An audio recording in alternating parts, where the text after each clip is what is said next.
Thank you for coming in.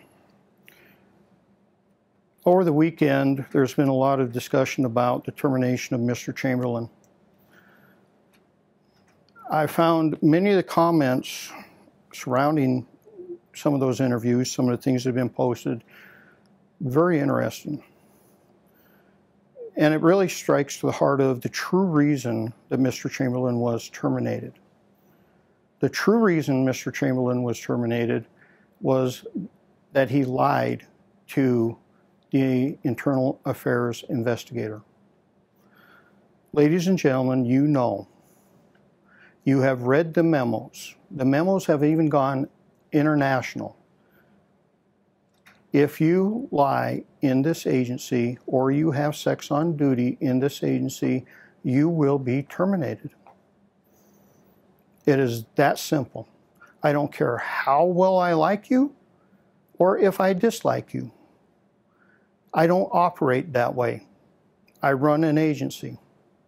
Everybody here is here based on their merits, their conduct, and their adherence to those values on that wall.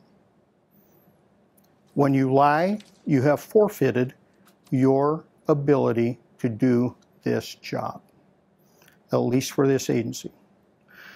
Now, does that mean that terminations like this always stick? No, because here in the state of Washington, the Supreme Court has made it clear that it's okay to lie. There's many court cases that state that. It's even more problematic because this situation revolves around now a campaign for an elected office. The state Supreme Court has made it very definitive that it's okay to lie during a campaign. The only losers in that, ladies and gentlemen, are the public. The public lose because of that. The state Supreme Court, when they made that ruling, went, well, you know, it's the citizens can wade through all the stuff. Well, they made that decision before the age of social media. It is impossible, as we have found for several elections since social media, that the truth actually has a prayer. And that's why you're here. You're really the last bastion of truth. Social media isn't going to get it. I read in the paper this morning this quote that's behind you right here. And it states that Chamberlin said it's completely false that he knew he would likely be fired at the end of the investigation. This investigation has been going on since November of 2021. It is the second of two internal investigations that were completed on Mr. Chamberlin in 2021. Mr. Chamberlin had two disciplinary hearings on this issue. The first about a month ago. Before that disciplinary hearing, Mr. Chamberlin turned in all his gear. Now, does that sound like somebody that didn't know there was a potential that he'd likely be fired?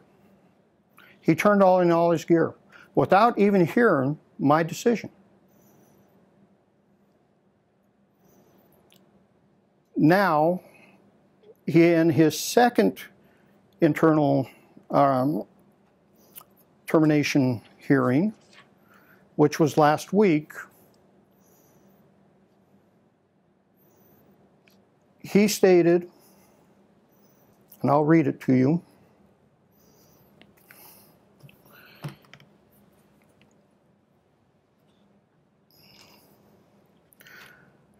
I'm pretty sure how this is going to end.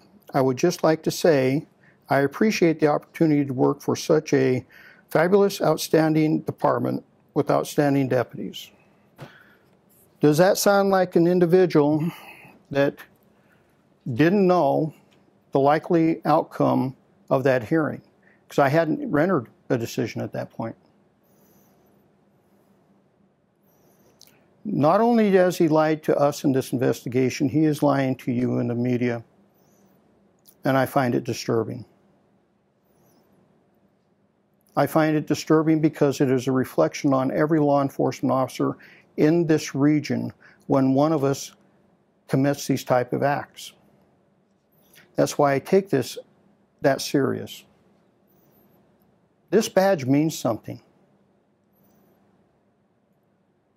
And we're talking about an individual who wants to lead, and quite frankly, lead the premier law enforcement agency in this region. And you can't even get it straight.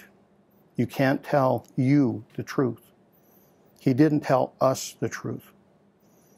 In the investigation, and you will get all these files, they're in process of being redacted, you're going to get a headache because he changes his story so many times. It was almost impossible for me to keep it all straight in reference to the number of times he changed his story. These markers, all inconsistencies, folks. I had to read this file 6 times. And every time I'd read it, I think there were 3 interviews with Mr. Chamberlin, and it changed every time.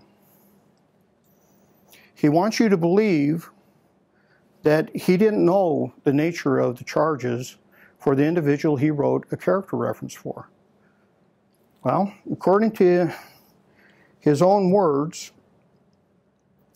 he admitted knowing that there was an investigation into the subject from the letter the subject sent him, and I'm going to read that letter to you. And the rumors led him to believe that there was possible child sex crimes involved.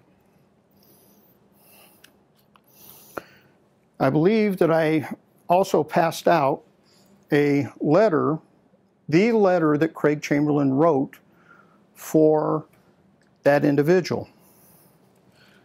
That letter stated this: I was beyond surprised to hear the accusations against the subject and made it a point not to investigate the accusations or get involved whatsoever. Does that sound like somebody that didn't know that this was going to a criminal court, that didn't know that there were accusations of a serious nature? He wrote it in his own letter.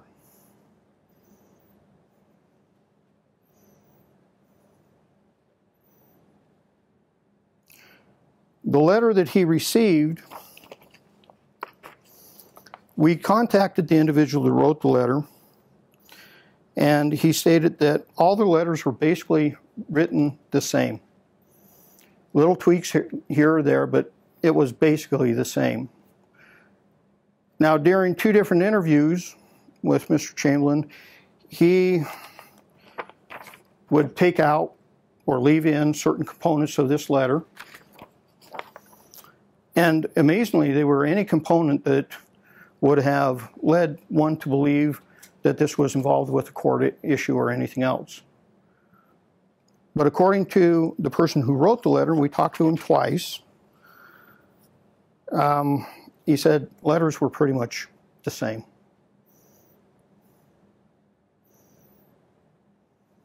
So this is what he wrote to an individual, and this is basically one of the only surviving letters, because Deputy Chamberlin, Mr. Chamberlin, was so disturbed by the letter he received that he tore it up. Does that sound like a letter that only asked for a character reference? He was so shocked by the letter that he tore it up because he didn't want his daughter to read it. Does that sound like a innocent character reference letter that he was requested to write?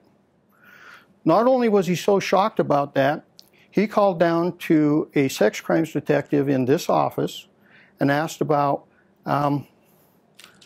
what's the case on this thing really like? I said sex crimes. He didn't call property crimes. He didn't call major crimes. He called sex crimes. It sounded like somebody that didn't know what was going on.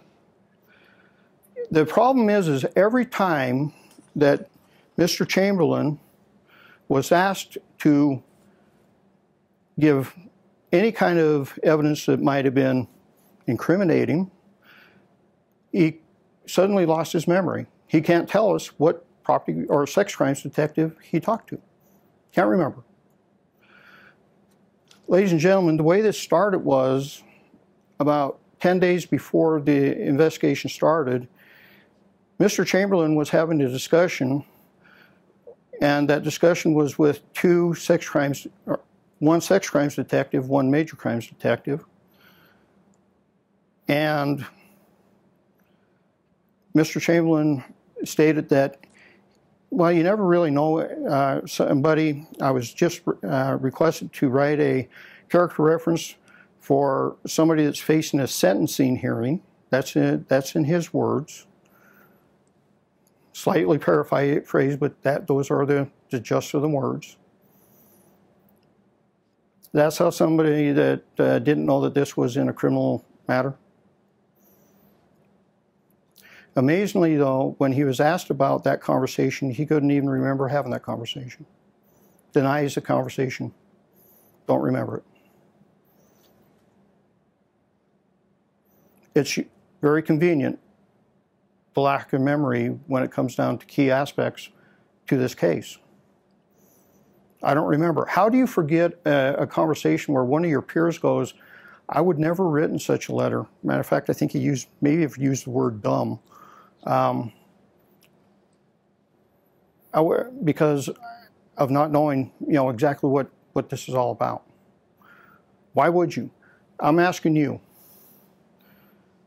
If one of your peers challenged you like that, would you forget that in short order? Not likely. So the letter that was so disturbing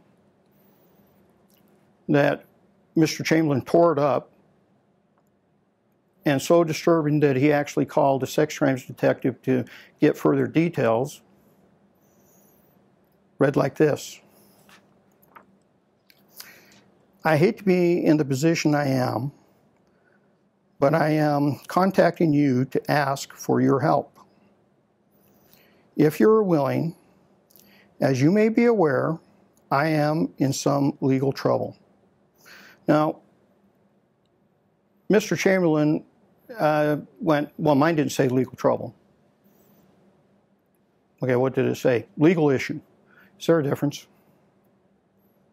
Legal trouble, legal issue.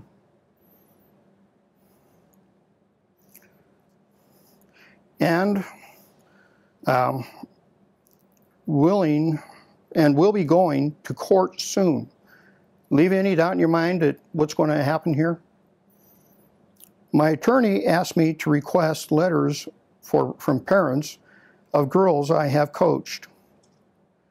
These would be submitted to the judge hearing my case and would give him a picture of who I am. You don't have to respond to this letter. I respect you as friends and parents.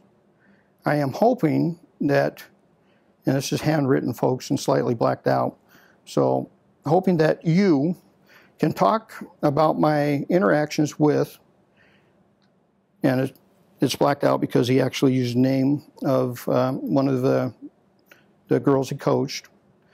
I have never done anything inappropriate or unprofessional with any of the kids I coached. This individual that he wrote the letter to always showed good attitude and was a fighter on the court. She was a good athlete to work with, and I hope she learned a little from my coaching her last 3 years at club.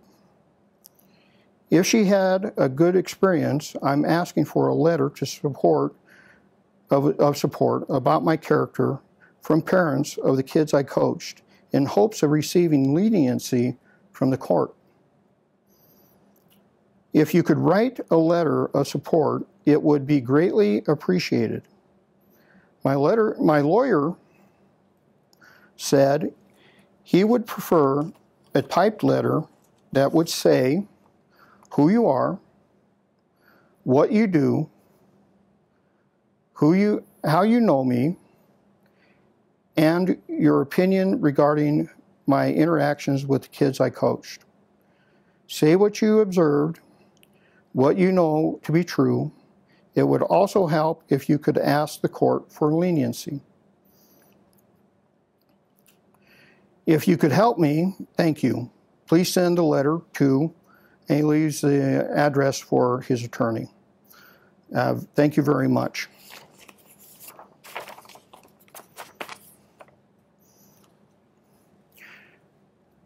You'll read in the investigation that Craig modifies the letter fairly substantially, crosses some things out, but all in all, it still leaves the places he didn't cross out. Still would leave one to believe that this is a serious matter. It's going to court, and all the things that he's been saying really don't hold water. As to the politics of this, I'm going to ask you, and I'm asking everybody that's going to watch this, if you knew that you had been under investigation for 3.5 months, that you had one disciplinary hearing, that the sheriff asked for certain things to be clarified, i.e., he says that there is only one text that he sent to the individual that wrote that letter, and that was to go, do you still need the letter? And there we have 2 separate days worth of texting. Would you, in that meantime, in that month before your first disciplinary hearing and your last disciplinary hearing, would you file to run for public office?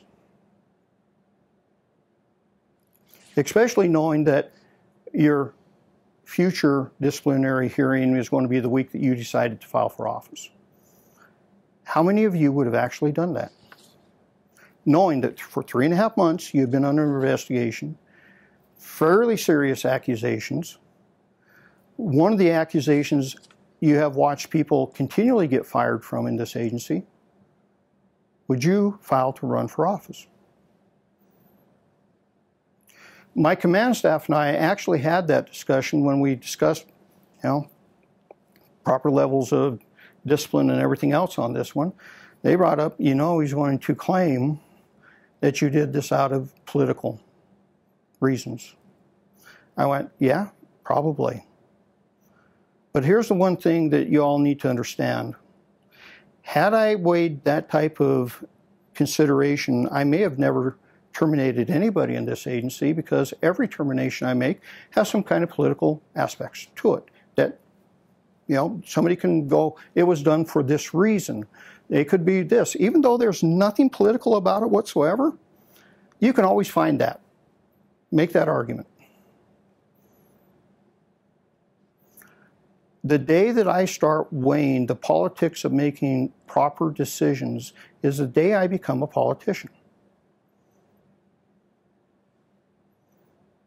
I will never weigh politics when it comes to doing what's right for the people of this community or this agency.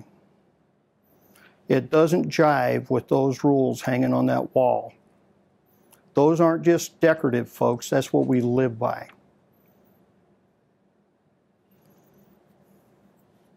So, no, there is nothing political about this.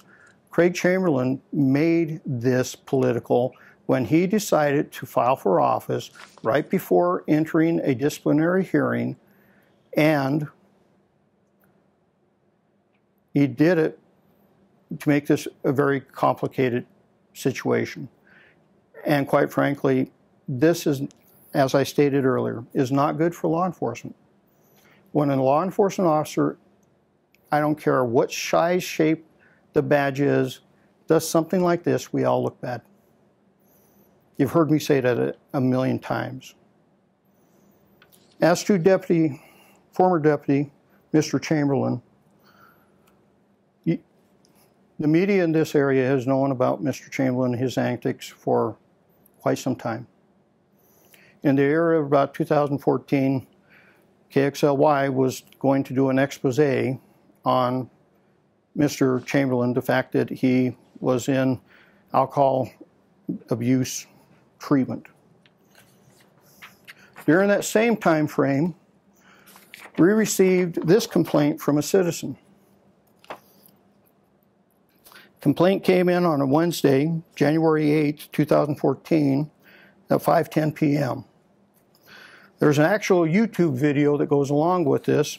I believe that the address here is of the video that got taken down, but the individual that put it back up, because you can still find it, is titled Spokane's Finest, Deputy Craig Chamberlin's training video, which is fairly disturbing because of the acts that happened within that video, and there are children in that video.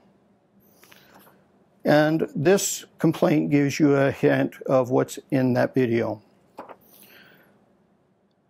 Quote, "The face of the Sheriff's Department, drinking out of his fake penis all over YouTube. I'm outraged.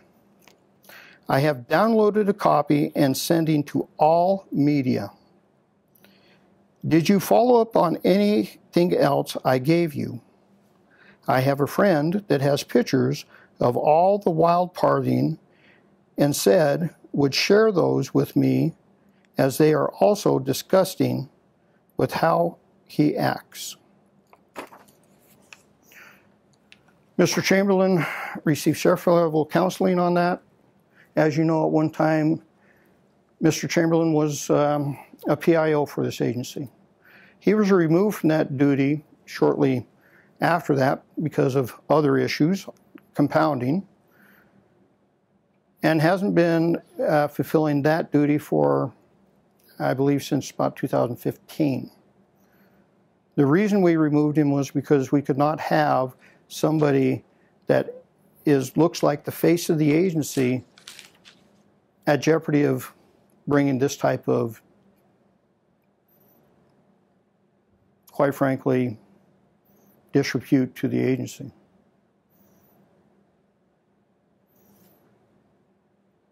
So those are the facts. Those are the facts I can give you at this time.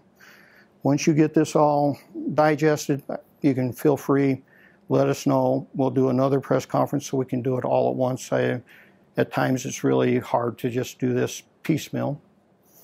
And we'll walk through it. But more importantly, I'm going to leave it with this.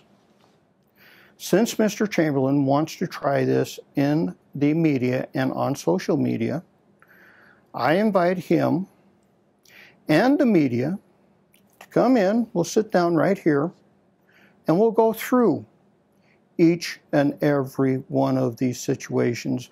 We'll go through that binder and you can listen. And you can make your own decisions. The earlier internal investigation was brought to us by an individual that had dated Mr. Chamberlin. She came in because she was terrified that such an individual could become sheriff. And the allegations were conduct unbecoming, drug use, and the fact that he gave her a prescription drug, which, folks, is delivery in this state.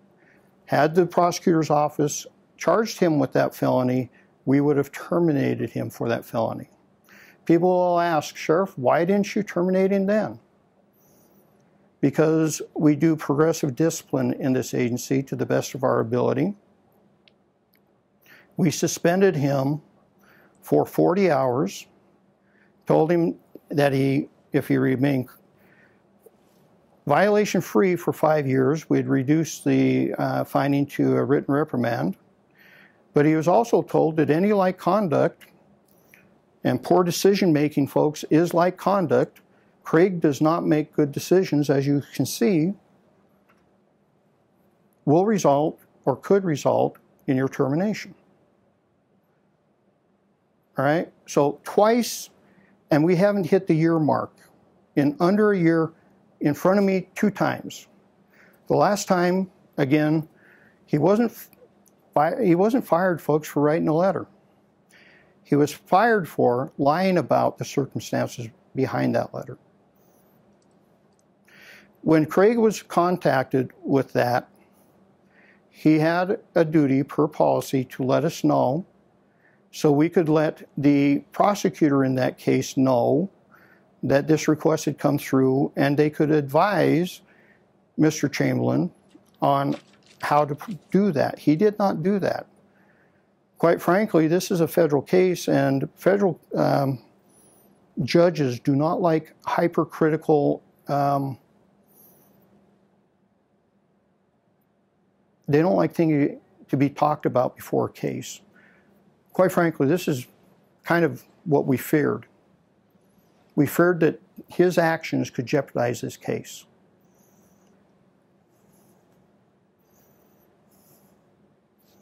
And now this is all public and everybody's talking about it.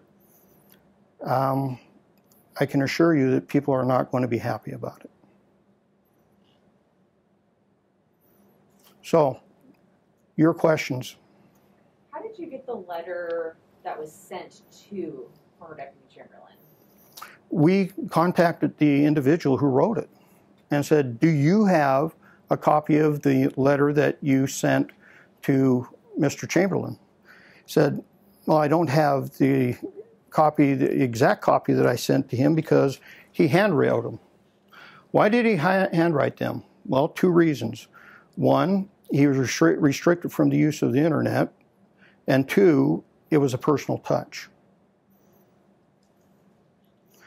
He said, but I can give you a letter that was returned to me, and he said, it's essentially the same letter.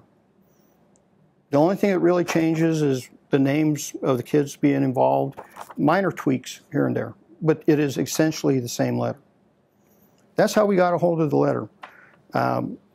Because like I said, this letter disturbed Mr. Chamberlin so much, he tore his up. And was the letter sent from jail? What's that? Was the letter sent from jail? Would that have been the original? I do not believe so. You said that you claimed that Chamberlain, after ripping up the letter, had contacted a sex crime detective. What proof do you have to show that that contact was made? He admits that he did that. That's what he said he did. We asked him who, and he suddenly has amnesia about that. Did you ever discover who it was? We're still working on trying to figure out who it was. Who reported the incident and started the investigation? As I stated, this conversation took place out in the valley during an incident, and you had 2 detectives there. Undersheriff or Inspector Ritchie came in to the area, heard the conversation, sat down, listened to it, and was very disturbed by what he heard.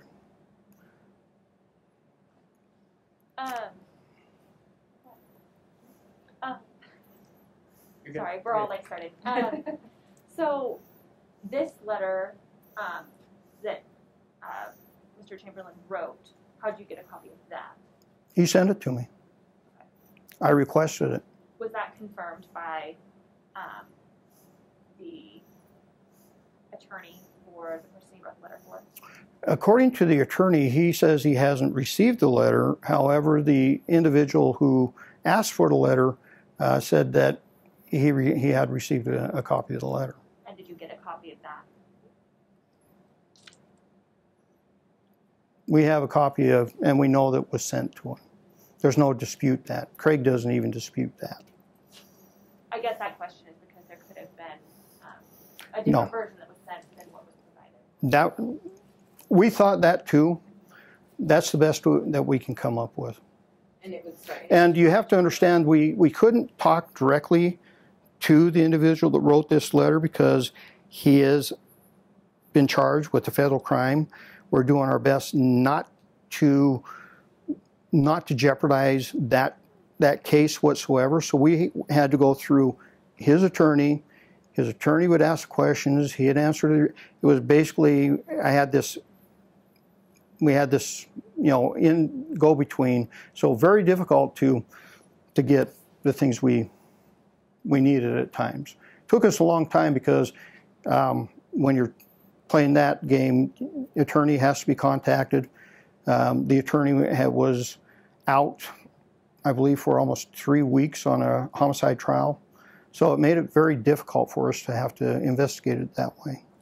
This email that you've given us in 2014, it's signed, and does that person who signed it work for the sheriff's office? No. Okay, just wanted to. That is a citizen, and the citizen contacted us because he was very upset with Deputy Chamberlin, and it had nothing to do with law enforcement. You mentioned the findings from the first investigation, or I guess the charges, conduct of unbecoming, drug use, and deliberating the substance. How many of those did you find sustained in that first investigation? I sustained one of those, and that was the delivery. We couldn't sustain the allegation that Mr. Chamberlin had smoked marijuana because that was the allegation. We asked Mr. Chamberlin for the medical records that would have shown that, but he would not give us those medical records. Transparency is a very important thing. Mr. Chamberlain could have ended that discussion and that cloud over him, and it would have, if he had done that and he had brought those records in and we had looked at them, instead of saying not sustained, which means I can't prove this one way or another, it would have been exonerated. I will never be able to do that because he would not bring those medical records in. That would have totally definitively cleared his name. And then the conduct of becoming, was that, what was the result of that? Not sustained. Again, there were accusations that, if we had more information, we could have either unfounded, exonerated, or sustained. At the beginning, you opened up with, if you lie at this agency, if you have sex on duty at this agency, you're going to be terminated. Is he accused of having sex on duty as well? No. That was just the memo that I had to send out. That if you've been here long enough, you know all about that memo. Can we understand the timeline of the two investigations? The first one, was that the October or the March? The very first one, I believe, and I'll just quickly see if I can find that, March. And that's involving the drug use? Yes. Conduct, okay. And when was that closed? I think it was within about 60 days of when it was reported. And the second one was October? November. November 21. Is when we started the investigation. I think the conversation with the detectives was like November 5th, if I remember correctly. Or what were those allegations? You have them. Oh, okay. And they're separate, they're different? The only thing that sheet that I gave you does mention this one, because when he violated policy again, that suspension that was put on abeyance came back into force. He's been suspended for 40 hours for this March violation, and he was suspended for, I believe, 320 hours for one of the violations of this, and terminated for several others. You'll note in there that while he was on, and here's another little piece for you, an individual that claims that had no idea, after his first disciplinary hearing, we put him on admin leave, okay? That's a clue that things are going badly.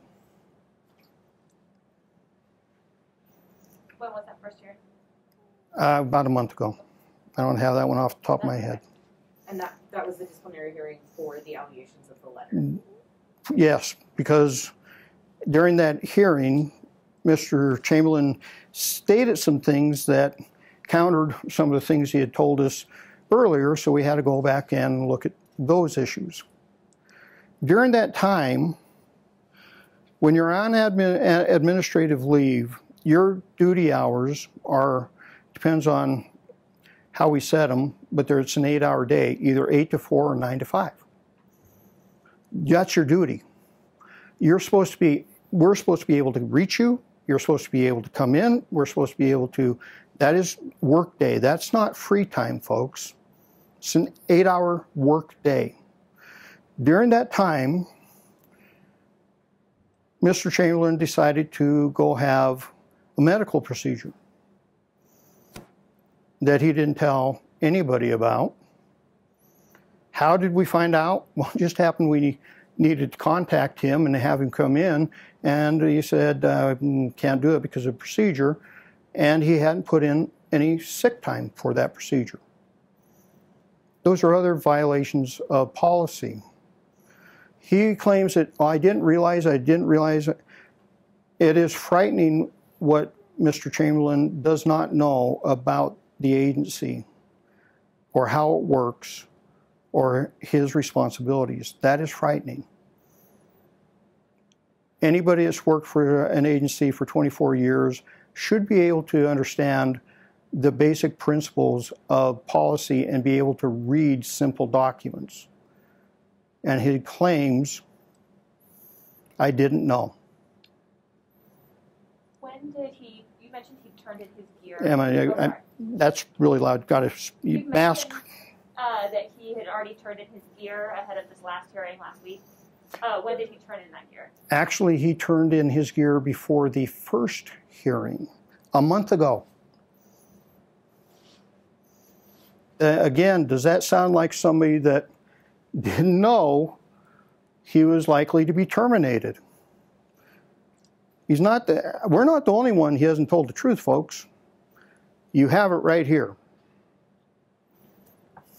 When did you, sorry. There's some other reason why he would have turned in his gear? None. Is that Zero. Is that part of even like the quitting process? Or? He wasn't quitting. He was quite frankly offered that opportunity to resign in lieu of termination. And he said no. So Amanda, no, he knew what was coming. He turned his gear in. At least he thought he knew what was coming. So he said no to the chance to resign, yep, but still turned in his gear. Yep. So then is because it not the steps of quitting? No. Or, okay, then. No. He thought he was going to be terminated. Okay. He thought that day he was going to be terminated. He wasn't, because I never operate that way. I always, and if you remember, there was another high-profile incident where somebody didn't come in for their laudermill hearing, and I was like, I've never had that happen. The reason I do those hearings is this. The reason that hearing is so critical, it is my last opportunity to look somebody in the eye, listen to what they have to say, and make sure that I'm doing what is right. It is my last opportunity, my last gut check of, is this the proper thing to be doing? And people have watched, IA investigators have watched me do the exact opposite of what everybody thought I was going to do. That's why that hearing is so important. So Amanda, no. There is no other logical reason that he turned in his gear other than he thought for sure he was getting fired that day. And he didn't show up for the hearing? He showed up. What happened? Okay. He showed up. He gave us some more information. We went, okay, I'm not going to make a decision today. We're going to look into these new things that you have said, and that didn't go well.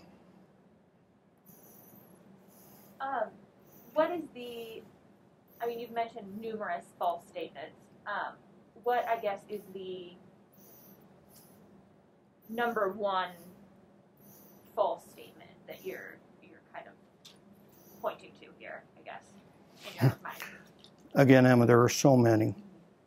The crux of the matter is Mr. Chamberlin maintains that he had, and I have to go in grades here because he's given us different grades of this statement, but I'll go to the most, in his favor. I had no clue that this was going to court. I didn't know anything about it or anything. I just didn't know. However, we have information that he had actually been talking with other parents dating back to 2020 about this and what they suspected this was all about. The harsh reality for Mr. Chamberlin was when he worked here, he had a duty to report. We are mandatory reporters, folks. If he even suspected that this was going on, he should have come in and gone, well, there's something up, and most likely it would have been, yeah, we're aware of it. Here's an investigation. He had a duty. But what does he say in his own letter? Go back to what he says in his own letter. I did nothing about it. I didn't get involved, even though I knew about the accusations. It's in his own letter. You talked about his announcement to appeal the termination. Yes. If that goes through, I mean, obviously you wrote in your book about how this process works. If he does appeal that and it does go through, how can people trust him as a law enforcement officer at this point? That is the dilemma that we have faced with many individuals who have been brought back, as you just mentioned. I detail all that, my experience with that. I don't know how you can, because of this, we had to send this case to the prosecutor's office for them to review and determine if Mr. Chamberlin is going to be put on the Brady list. Brady list is a list where if he ever has to testify in court, they get to go, well, how can we believe you because you were found, you had a sustained finding that you lied. How can we ever trust what you say on the stand again? Plus, we have, under the new rules and laws, we have to send this to CJTC for them to review, and he faces decertification in the state of Washington. If he were to be decertified or put on the Brady list, I don't know if you know the answer to this, but legally, would he be able to serve as sheriff if he's decertified?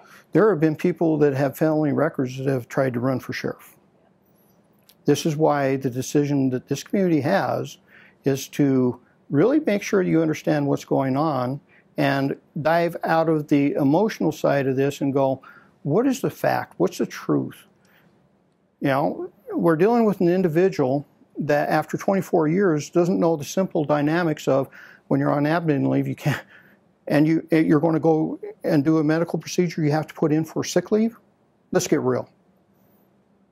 This is an individual that has stayed at the rank of deputy for 24 years. He is not promoted to investigations. He is not promoted to supervisory. He has not done anything like that. I have had to deal with Mr. Chamberlin for over a decade with the issues that you have before you in that one complaint. When I was on the SWAT team and a SWAT team supervisor, I had to remove him from the SWAT team because he would not maintain standards. Why not let him go sooner? I mean, if dealing with a decade, I mean, I know people are going to ask that. Then if there was investigation after investigation. People are going to ask the question, but here's the answer. There's this thing called labor law in the state of Washington. Are those terminal offenses? Well, that one that I read about the fake penis, I was looking at that. Legal advisors like, don't think he'll make that one stick. You better do progressive discipline.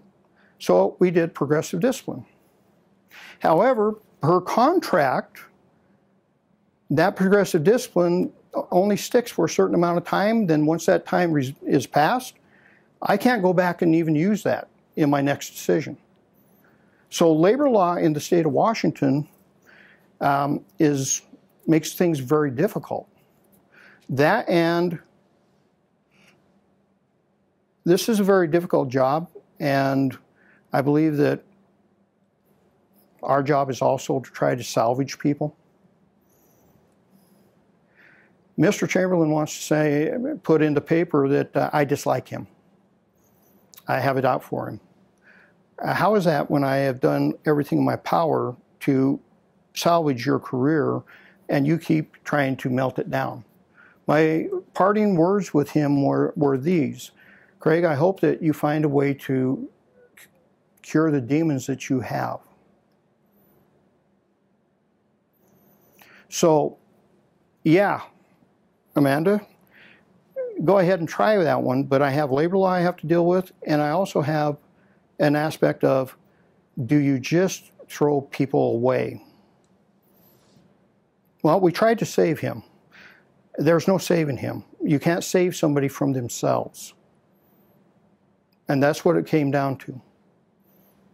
You can't save somebody from themselves. The type of decisions that he made, you want to read that investigation, every citizen that received this type of letter that we know of, when there's no way we would have written a letter for that guy. Citizens never did. Mr. Chamberlin, his logic and everything is he did that. Why would you do that? Why would you, as a police officer, write a letter of character reference for an individual facing the charges of child pornography?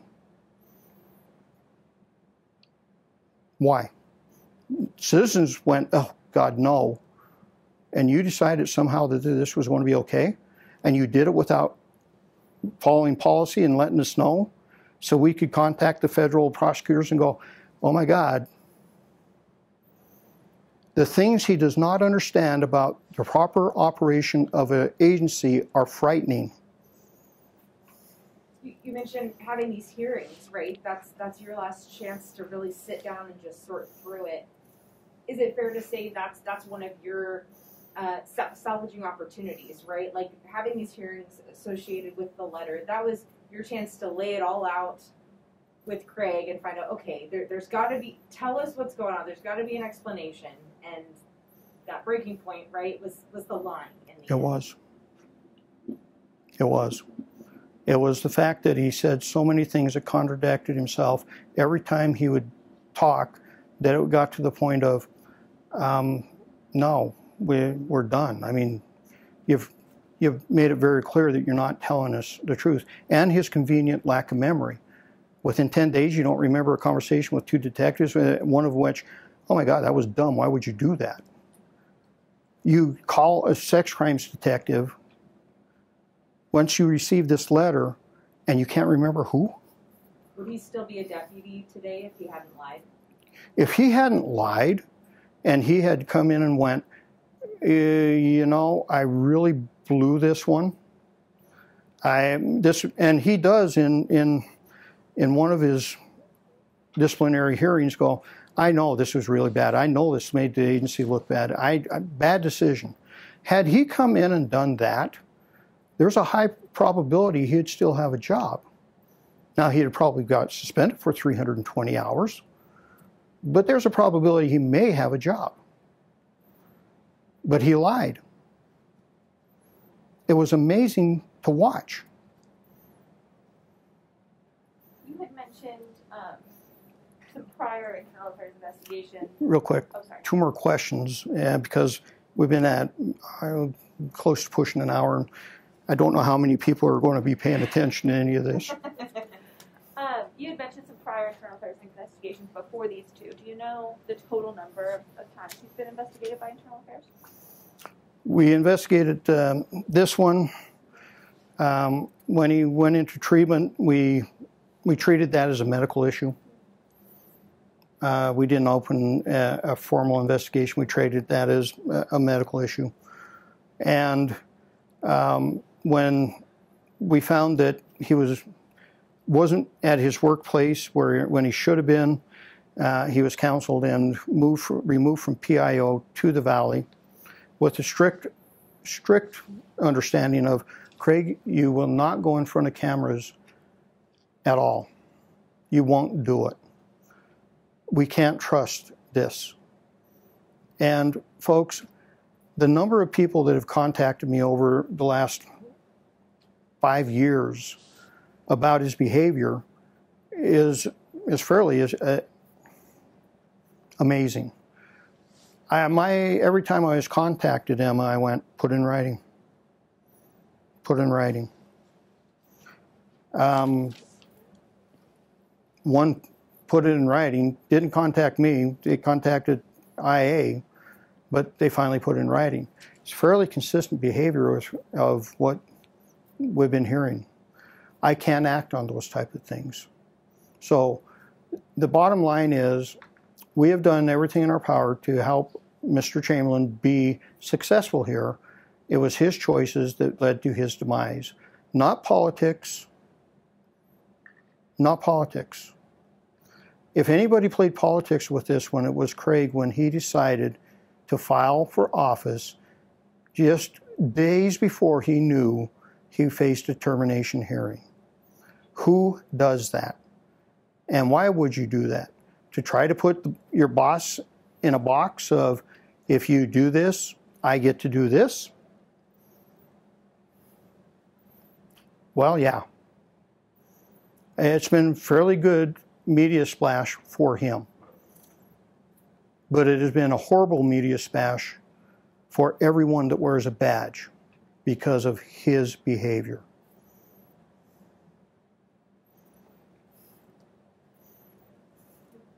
Anything else? Sorry, so just to clarify, these are the only two internal affairs investigations then? Or were there? And the YouTube. Oh, okay. So 3. That one too. So that's 3. Okay. Yes. The others were handled, one as medical, the others as just strictly counseling of, look, it's time for you to go back to patrol.